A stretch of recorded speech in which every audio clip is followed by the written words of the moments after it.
हरिपुर नाम के एक गांव में एक बुढ़िया जिसका नाम लक्ष्मी था अपने बेटे रामू और बहू रमला के साथ रहती थी।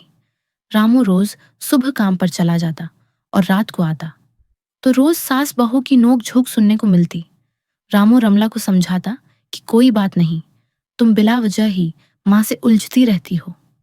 कुछ अरसा गुजरने के बाद जब रमला घर के कामों से फारिग हो जाती है, हुई तो अपने मैके चली गई। रमला ने अपने चचा, जो एक डॉक्टर था, उसको बताया, मैं अपनी सास से बहुत तंग हूँ, मुझे ऐसी दवाई दो जो मैं उसे खिलाऊं और वो मर जाए।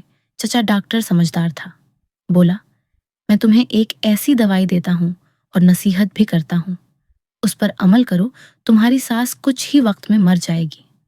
रमला ने बोला, क्या नसीहत है? चचा डॉक्टर ने दवाई दी और कहा, जब रोज तुम ये दवाई अपनी सास को खिलाओ तो उसके बाद उसकी खिदमत करना, ताकि कल को वो मर जाए तो तुम्हारे ऊपर किसी को शक ना हो।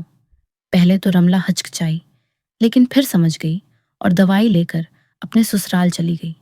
रमला रोज रात को खाने में वो दवाई मिलाकर अपनी सास को देने लगी और उसके बाद सास की खूब खिदमत करती। कुछ दिन गुजरने के बाद सास ने जब रमला का बदलता हुआ रवैया और उसकी खिदमत को देखा तो बहुत खुश हुई और उससे बहुत प्यार करने लगी।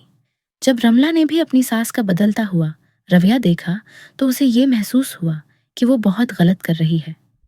इसलिए वो उस दवाई को वापस करने अपने चचा डॉक्टर के पास चली गई और अपने चचा डॉक्टर को सारी कहानी बताई कि वो और उसकी सास दोनों एक साथ खुश हैं।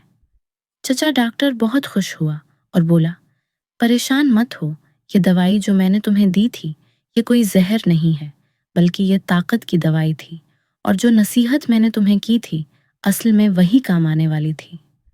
रमला भी समझ गई कि कमी तो सिर्फ उसके प्यार और खिदमत में थी, जो उसकी सास चाहती थी उसको मिले।